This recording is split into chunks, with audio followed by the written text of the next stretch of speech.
Hello everyone, welcome to another episode of Investing Fool, where we talk about DIY momentum investing, no nonsense investing.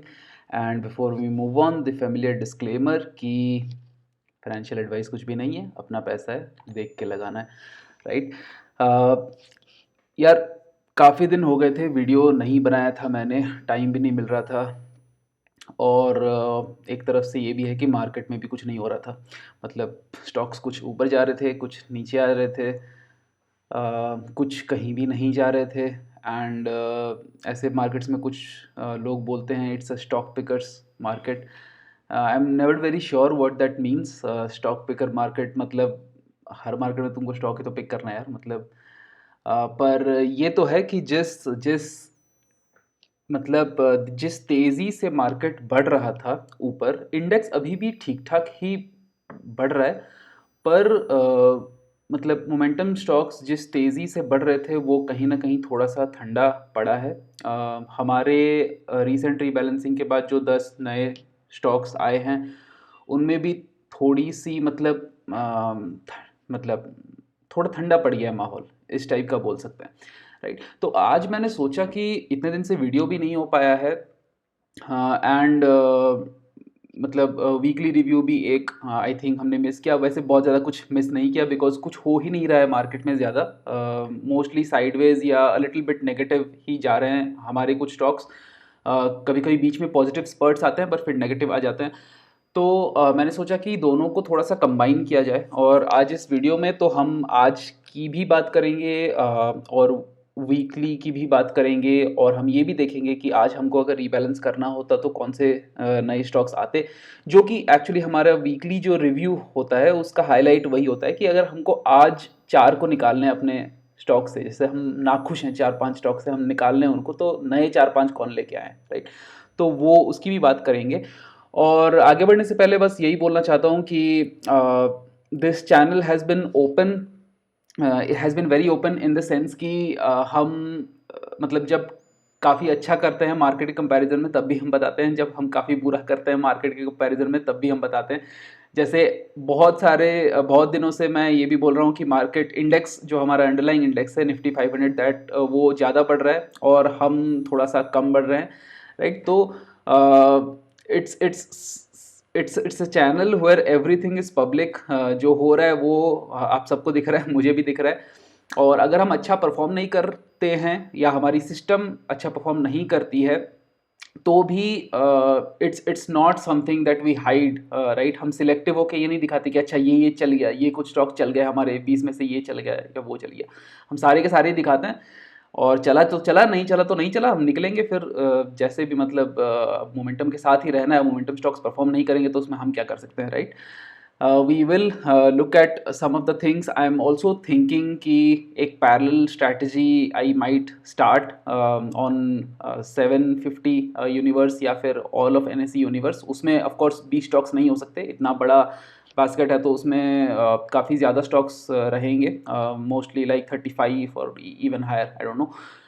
पर that might be in the works. अभी तक मैंने fully decide नहीं किया है, पर अभी I am going to like for the time being I am going to stick with this portfolio only. ये पोर्टफोलियो वैसे भी कहीं नहीं जाएगा, मतलब even if I start another another strategy on the side just to see, पैसा इसी में मेरा भी लगा हुआ है, and this portfolio is not going anywhere. ये ऐसा का ऐसा ही रहेगा। This will become like this will continue to be the mainstay of the channel, right?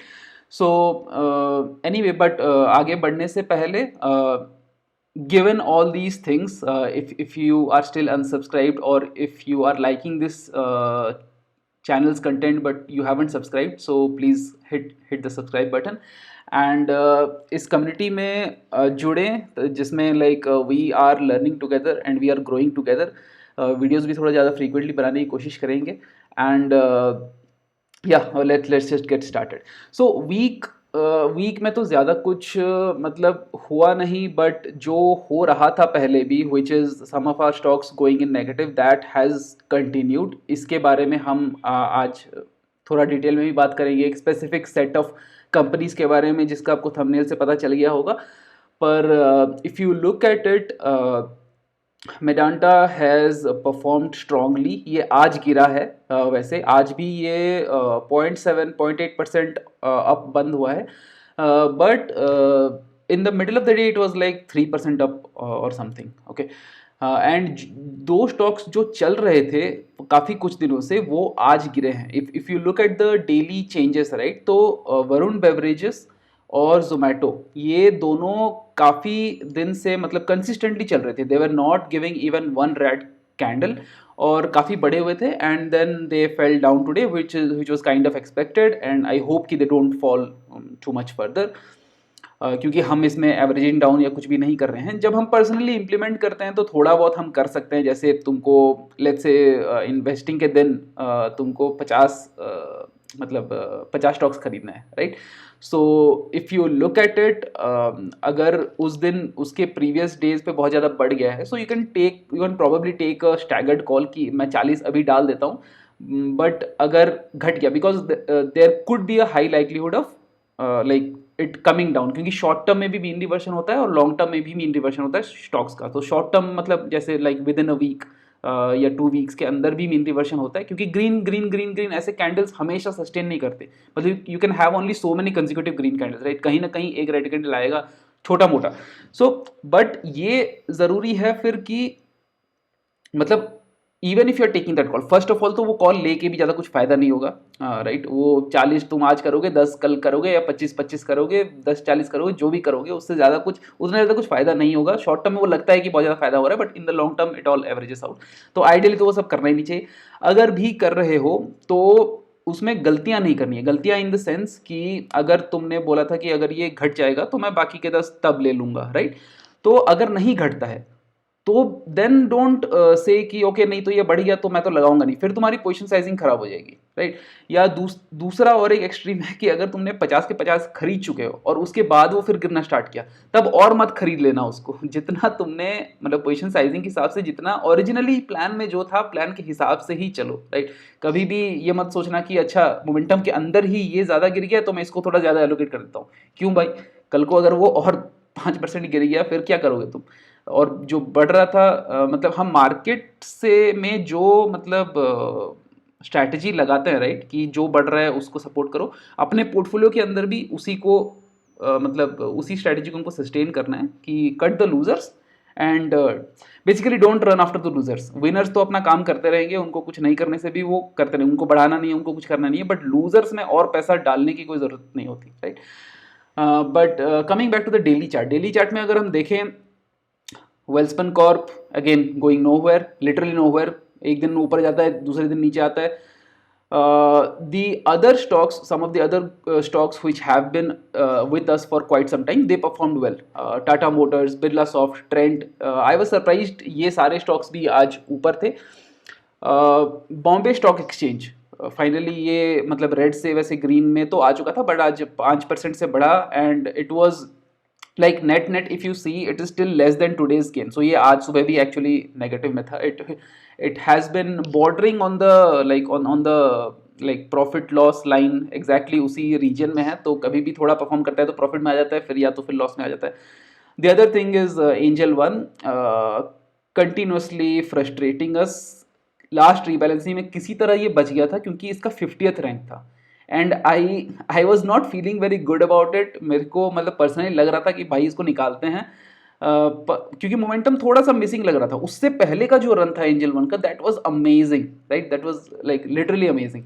But यहाँ पे अगर in momentum, as I always say, there is a risk of catching stocks at the top. तो Angel One की मतलब एक quarterly earning खराब आई तो उसके बाद से गिरा, and after that it has kind of बोलते हैं ना लॉस्ट इट्स मोजो, मतलब है ही नहीं वो कुछ, मतलब बात नहीं है वो।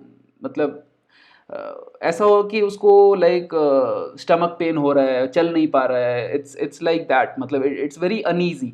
सो आज भी ये स्टॉक गिरा, and net net it has given us almost 13% negative, which is crazy. And I hope ये अभी अगर if I to rebalance today actually, ये हम बाद में भी बात करेंगे, पर अगर मैं आज रीबैलेंस करता तो भी this is probably the only stock that would have exerted the portfolio. बाकी जो सारे के सारे स्टॉक्स हैं ना वो अभी भी 50 रैंक के अंदर हैं, तो हमारे एग्जिट क्राइटेरिया के हिसाब से आए नहीं हैं अभी। पर एंजल वन तो फर्स्ट 100 में भी नहीं है अब, it has gone down. So like if someone was very discretionary, extremely discretionary, तो वो बोलता है कि भाई मैं महीने के एंड तक क्यों वेट करूं, मैं मार्च 15 तक क्यों वेट करूं रीबैलेंसिंग करने का, आज ही इसको काट के निकाल देता हूं. But as with like sticking with the system, हम लॉन्ग टर्म की तरफ देखते हैं. We do not know, Angel One शायद वापस भी आ जाए अगले 15 दिनों में, राइट? So we don't know, so we will just keep it like that. If it continues to lose, then I mean we have seen such episodes before. SJVN, Polycab, सारे मतलब गिरते हैं और कभी कभी कोई रिकवर भी कर जाता है. So it it all depends on how the market changes. Coming back to the recently rebalance stocks, जो हमारे प्रीवियस रीबैलेंसिंग के 10 स्टॉक्स आए थे, उसमें से oil companies have been following continuously. इसके ऊपर हम बात भी करेंगे. ऑलमोस्ट 8 to 9% सारे गिरे हुए हैं जब से वो आए हैं, और even today they continue to fall, right? In the morning they were actually, by mid day they were having a green candle, positive में थे for the day's change. Net में तब भी नेगेटिव में थे. But if you look at like the day's change, 2.5%, IOC, Hindustan Petroleum 2.5% almost, BPCL लो, but overall जो net loss है वो ऑलमोस्ट उनके पास ही है. Then Zomato and this thing, Zomato and VBL we talked about. Chalet Hotels fell. Coal India is कहीं वो जा नहीं रहे, बट एटलीस्ट कोल इंडिया का जो गिरने का पेस था after that horrible report on the production target and on the e auction earnings and stuff, उसके बाद वो जितने स्पीड से गिर रहा था उससे थोड़ा सा तो कम हो गया है. तो अभी वो एक्चुअली सबसे ज़्यादा गिरा हुआ था stock. In the middle it had one green candle I think 2 days ago. और ये सारे ऑयल कंपनीज अब उससे भी ज़्यादा गिर चुके हैं if you look at it, but वो भी कहीं कम नहीं है, 7.5 पे ही है. सो मोटा मोटी अगर हम 10 के 10 स्टॉक्स देखें तो सिर्फ 3 पॉजिटिव में है, which is like really bad. So the momentum seems to be like cooling down a bit, at least in these stocks. And बाकी रेड कलर्स तो दिख ही रहे हैं आपको. And let's move on to the gainers, right? And the daily gainers and the daily losers. So वही है बात कि अगर हमारे स्टॉक नहीं चल रहे हैं तो क्या चल रहा है मार्केट में वो देखते हैं. BEML, PSU, you can see the red candle here, right? जब सारे PSU गिरे थे तो इस टाइम ही ये गिरा था, and then recovered to some extent, and then today major green candle above. Intellect, I'm not sure about this company, shows a really good chart. Might be small cap, अभी हमारे screener पे तो है नहीं. I'm not sure if it is an NSE 500 or not. I'll have to check, but शायद नहीं है. And somehow it seems to be crossing the previous जो resistance है, right? यहाँ तक stock गया था and then it started falling. यहाँ पे it seems like it has crossed this level, but only tomorrow will say. ये काफ़ी मतलब बहुत छोटा टर्म मोमेंटम जो है वो काफ़ी ज़्यादा है. If you see consecutively green पे ग्रीन कैंडल्स आए जा रहे हैं. So yeah it looks promising. This intellect one looks promising. BEML with all PSUs, like it's just continuing its own PSU rally. I have not checked other stocks आज PSUs ने क्या किया है. Maybe I'll have to check that. And Jamna Auto I used to own बहुत साल पहले.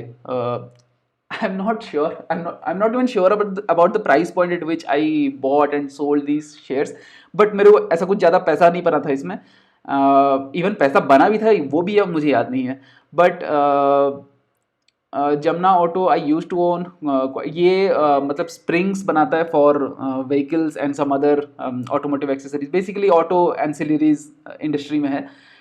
And KNR construction realty, the chart is not looking promising at all, neither for Jamna auto nor for KNR construction. So ये दोनों को तो तुम शायद, अगर तुम मोमेंटम इन्वेस्टर हो, ये दोनों को तो शायद कंसिडर कर भी सकते हो. These two are like absolute fails. मतलब आज बढ़ गए हैं, but look at this shitty chart, right? Nothing is really happening. वो एक साल पहले भी वही था, अभी भी वही है, इनफैक्ट उससे नीचे था, आज थोड़ा ऊपर आया है. Similarly, Jamna Auto, huge red candles here, huge falls here, no consistency, and it has again increased today. So these were the gainers. And looking at the losers, losers में we are seeing some stocks which are really showing good charts, so that's an anomaly. मतलब usually losers हमारे जो होते हैं उनके consistent charts नहीं होते, but if we look at this FDC, Vodafone Idea, I would not comment, I don't know इसमें क्या हो रहा है नहीं हो रहा है. This is like story like the Zee Sony merger case. ये आइडिया में पैसा डाल रहे हैं नहीं डाल रहे हैं, डाल रहे हैं नहीं डाल रहे हैं, यही होते होते मतलब. But stock anyway, stock is going up, stock has been going up. यहाँ से अगर 5 रुपये से देखो तो ऑलमोस्ट 3x हो चुका है. तो यहाँ पे किसी ने इन्वेस्ट कर दिया होता तो दे कैन से कि ओके मल्टीबैगर मिल गया मेरे को और whatever, right. But again, not coming in our screener, but it's looking like कि थोड़ा सा medium to long term में मतलब it is going up only. The trend is up, but इसमें काफ़ी volatile stock है, बहुत news के basis पे stocks बहुत ज़्यादा move करता है. And GPIL we had exited recently. For those of you who have been following this channel for some time, you would know कि हमने I think January rebalancing में GPIL को हटाया था, और स्टॉक लॉस में नहीं हटा था, प्रॉफिट में ही हटा था. In fact we can like go on our sheet right and check the exits. तो एग्जिट्स में जीपीएल ये रहा, जनवरी में जीपीआईएल निकला है और 12% प्रॉफिट दे के ही गया था, राइट. नेगेटिव दे के नहीं गया है वो, पर फिर भी so it has again continued to fall. उस मतलब यहाँ पे somewhere here its momentum fell silent, और maybe it is taking a little bit of a break, maybe वो वापस भी आ सकता है, we do not know. Adani Energy is like too volatile, nothing to comment on this chart. Let's move forward. So moving forward, we come to the topic of the day कि what is wrong with oil companies. और उससे पहले यार एक बार portfolio भी देख ही लेते हैं. हमने बीच में मतलब ऑल टाइम हमने देखा नहीं था, we just look at the one day chart, right? So all time also, if we see, all of these are at losses, right? 8% BPCL, 8% Hindustan Petroleum, Hero MotoCorp 8%. Hero MotoCorp, I'm surprised actually, because some of the auto stocks are doing well. Bajaj Auto is doing well, TVS is doing well. TVS is doing okay. I mean, it has never done too well, but Tata Motors is doing well. Somehow, and I'm saying this because TVS is a two-wheeler stock, right? It has auto, मतलब auto rickshaw भी बनाता है, but mostly probably two-wheeler. And इधर hero MotoCorp जब से आया है loss ही दिए जा रहा है, but anyway this is also eight 8% loss. IOC, so IOC, BPCL, HPCL, all three are at 8% loss, which we will discuss today. And Hero MotoCorp is also at 8% loss, right? Coal India is managed 7.5%. So huge losses all around. If we look at just the total of this, right, how much they have given, the total is minus 50,000. So we have actually lost 50,000 by I mean from these latest stocks. Okay, not 50,000, हमने Medanta को नहीं add किया था, so maybe around 40,000, 42,000. Okay, but still if we I mean we can't do much about it. The momentum may return, it may not return, and because of all this, if we look at it, हम index से यार मतलब we had reached almost 5% more than the index. That has decreased to almost 1% now. हम index से 1% ज़्यादा चल रहे हैं. And if you look at the one day, I will tell you why all this is happening, right. One day पे देखो, अगर हमारा रिटर्न आज का है 0.02% और इंडेक्स का है 0.18%, तो हर दिन अगर तुम इंडेक्स से ऐसा थोड़ा थोड़ा लूज करते जाओगे, तो then obviously your whatever delta you are creating with the index that will decrease, right. तो वो धीरे धीरे कम हो गया है. And it's just fate, I guess, because हमने जो stocks में लगाए, and it's not that these stocks have gone out. So if we look at the screener, right, if we look at this, all of these stocks जो हमारे lose कर रहे हैं, right, okay, BPCL, HPCL have gone down, but they still have not gone beyond 50, right. You look, BPCL is here, 36, Hindustan Petroleum is here, 23, and all the remaining stocks in our portfolio, all of these are in our portfolio, right. All of these are in our portfolio. यहाँ से first नया stock start होता है, right. So all the 10 stocks at least are in our portfolio. तो Hero I haven't searched Hero, let me search where is Hero. Okay, Hero is in 46, तो Hero is probably the last. 50 से निकलेगा तो इसको भी निकालना पड़ेगा, but this is probably the last that is there out of the recent जो आए हैं. बट बाकी सब लॉस ही दिए जा रहे हैं, तो we just have to face it as it comes and go. We can't do anything much here. Coming back to the topic of the day, which is what is wrong with oil companies. यार मतलब इतना they grew so much and then the moment we enter यहाँ से सीधा उनको जाना था नीचे, और हमारे पोर्टफोलियो को भी नीचे लेके जा रहे हैं. और कहीं ना कहीं मेरे को जब हम रीबैलेंसिंग कर रहे थे तभी डर लग रहा था कि PSUs बहुत सारे निकल रहे हैं because we are putting the high beta and high volatility filters, but oil PSUs अभी भी आ रहे हैं. दैट इज फाइन, सिस्टम को मान के चलना है. बट जो पांच नए PSUs आए थे, I think out of those चार ही मतलब ऑयल के थे. कोल इंडिया एक था. I am not sure what was the other one. Was there anything other than that? Maybe not. So चार ही थे लेट्स से, एंड चार ही थे और उनमें से 3 ऑयल. तो आई like you can put guardrails like this, but I do not do that. I'm not even planning to do that. कि एक सेक्टर से बहुत सारे कंपनीज आ गए, क्योंकि वो पॉजिटिव भी हो सकता है. अगर क्रूड ऑयल के प्राइस में कुछ ऐसा हो गया कि सारे ऑयल कंपनीज चलने लगे, तो वो पॉजिटिव भी उतना ही दे सकते हैं, right? So it is most like मतलब मोर और लेस इमेटीरियल. तो बट हुआ ये हमारे साथ कि ये सारे आए और ये सारे गिरते गए, और अभी तक सारे 8% गिर चुके हैं, जिसकी वजह से काफ़ी लॉस हो रहा है पोर्टफोलियो में. And it's not like they have performed so badly that they have gone out of the momentum ranking, या उनका एग्जिट क्राइटेरिया अभी मीट नहीं हुआ है. तो अगर मेरे को आज रीबैलेंस करना होता तो ये सारे स्टॉक्स अभी भी रहते हमारे पोर्टफोलियो में, right? That's the sad part. So if we are sticking with this system, you can see that they have fallen 8-9%. But हुआ क्या है, मतलब चेंज क्या हो गया? तो एक तो ये है कि these are very very large, मतलब all of these are large cap companies, and news में भी काफ़ी रहते हैं. anything happens to crude, their price is affected a lot by crude. घट रहा है, बढ़ रहा है, सऊदी अरेबिया प्रोडक्शन काट रहा है, कोई और प्रोडक्शन बढ़ा रहा है, वेनेजुएला के खिलाफ कुछ हो गया, ईरान के खिलाफ कुछ हो गया, शिपिंग लेन्स डिसरप्ट हो रही हैं, एनीथिंग लाइक उसमें थोड़ा बहुत इन पे फ़र्क पड़ता है. एंड अभी जिस वजह से वो बढ़ रहे थे, so there were few factors because of which they were rising, right? तो क्रूड के प्राइसेस मोस्टली सबड्यूड थे. ऐसा नहीं कि $90 पर बैरल, $100 पर बैरल पे जा रहा है crude. So it is relatively okay. And because crude prices are relatively okay, global headwinds हैं, पर फिर भी हम अपना तेल ले आ पा रहे हैं. Because of that these oil marketing companies have huge margins, right? तो ये लोग मोस्टली रिफाइनर्स ही हैं, सारी रिफाइनिंग कंपनीज हैं. सो उनको जितना मतलब रॉ मटेरियल का दाम जितना सस्ता होगा, एंड जितने में तुम बेच सकते हो, that is the delta, that is the margin for them. So that was high compared to historical margins. So a few brokerages or advisories like Avendus and CLSA, they have said कि historical margins जो थे उसके comparison में current margins बहुत ज़्यादा हैं, and this cannot be sustainable. अब कितना वो सही है, कितना गलत है, as always I do not know and I do not try to predict. और आई ऑलवेज से कि ये ब्रोकरेजेस अगर कल को दाम इनके बढ़ जाते हैं तो ये वापस अपना स्टोरी भी चेंज कर लेते हैं, राइट? इनको 2 मिनट नहीं लगता अपना स्टोरी चेंज करने में, और 2 मिनट नहीं लगता अपने स्टोरी को वापस जो पहले बोला था उसी में वापस लेने में, right? So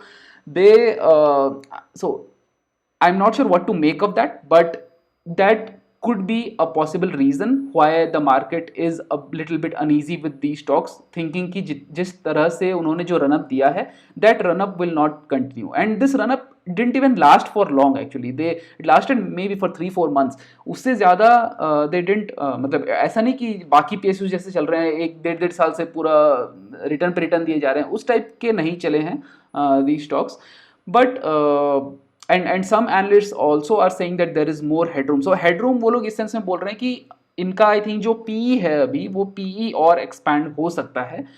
so because of that, because of some sort of re rating, अगर पी एक्सपैंड हो गया, इफ पी एक्सपैंड्स देन इनके स्टॉक प्राइसेस ऑब्वियसली बढ़ेंगे. तो there are conflicting views on this and we do not know कि किस तरफ जाएगा, right. There are some other concerning factors as well.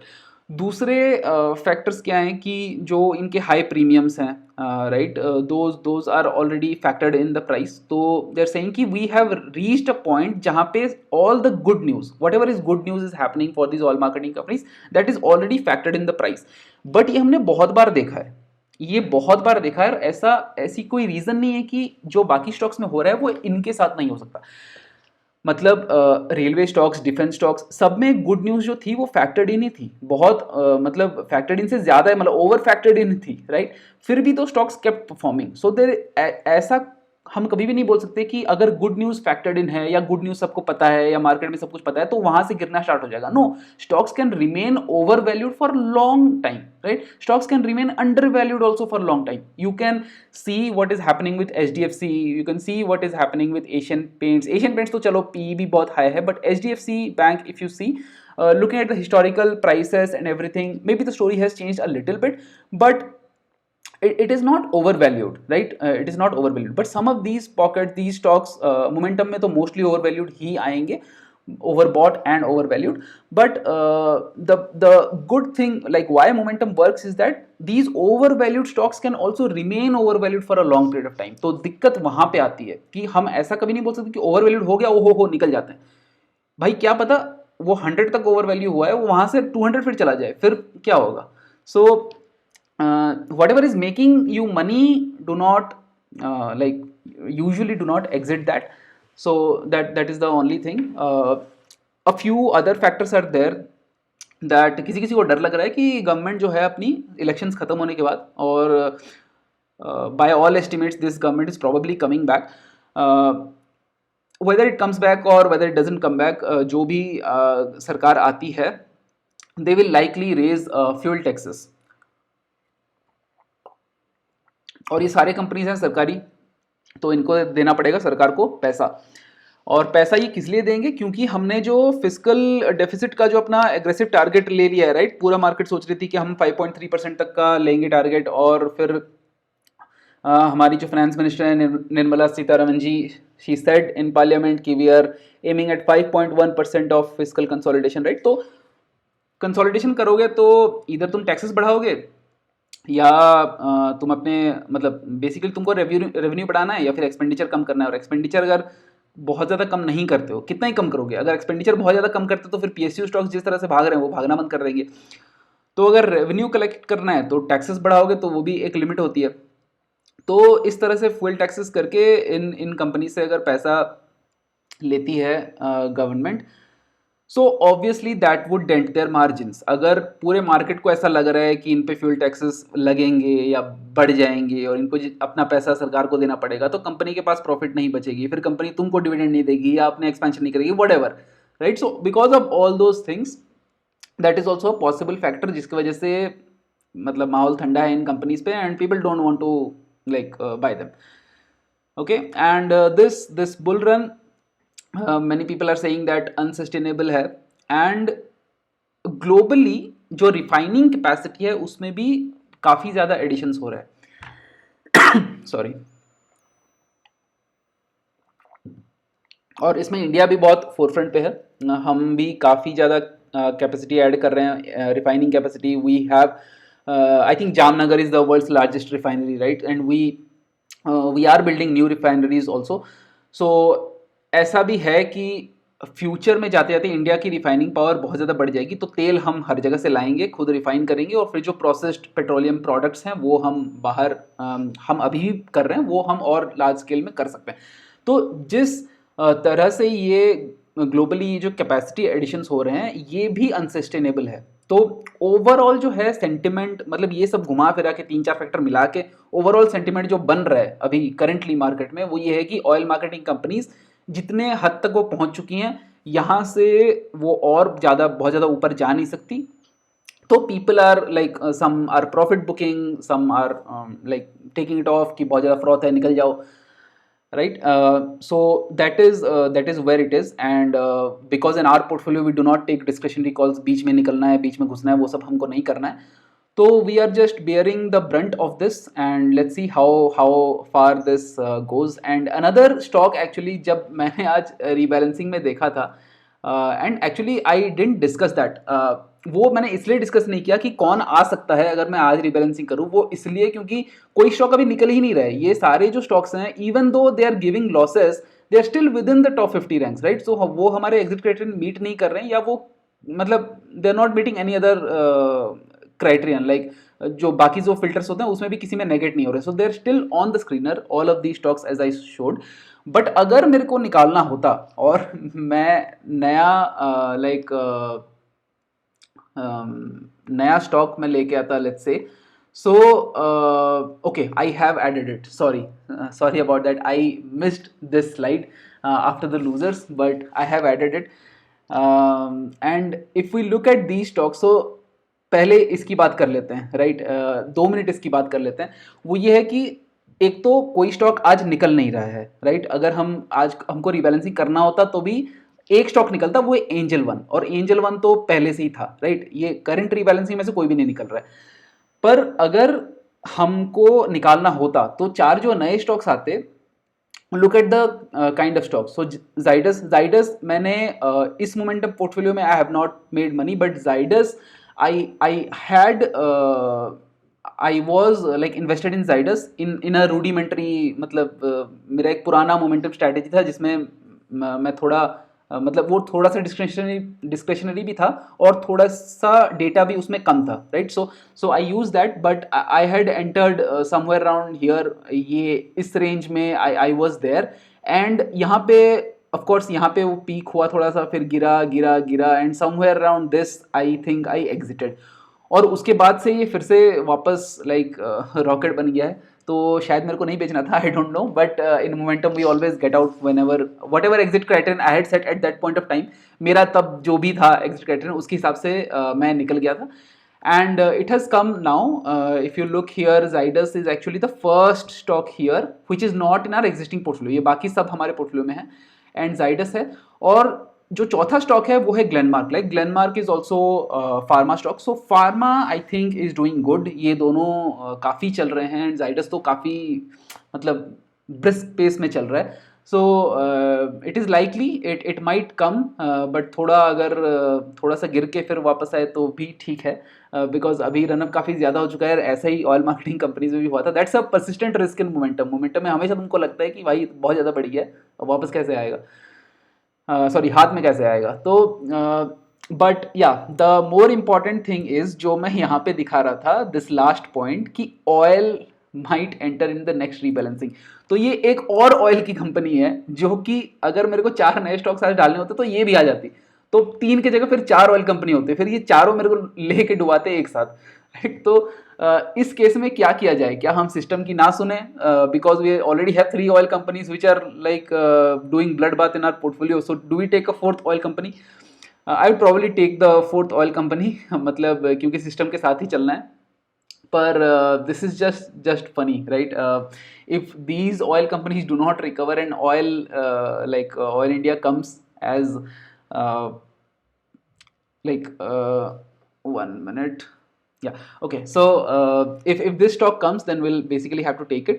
Even the third case is very interesting. So all these are kind of interesting in different ways. Zydus मैंने पहले खरीदा था, मैंने उस पर पैसा भी काफ़ी बनाया था. GLS I have not owned previously. Screener में आया था मेरे पहले वाले स्क्रीनर पे, but I have not owned this. Oil, because of what other oil companies are doing in our portfolio, that is interesting because of that.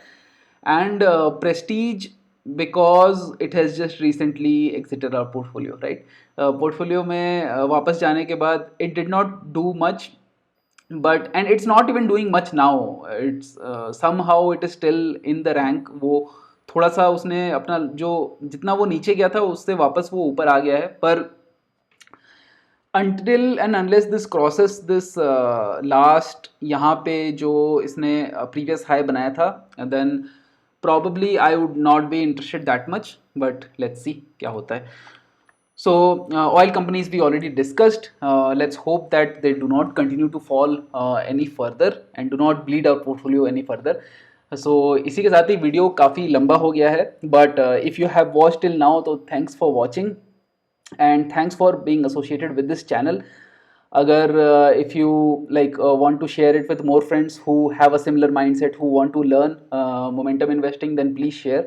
And subscribe नहीं किया तो subscribe करो, and see you in the next video. Till then, goodbye. Thank you all.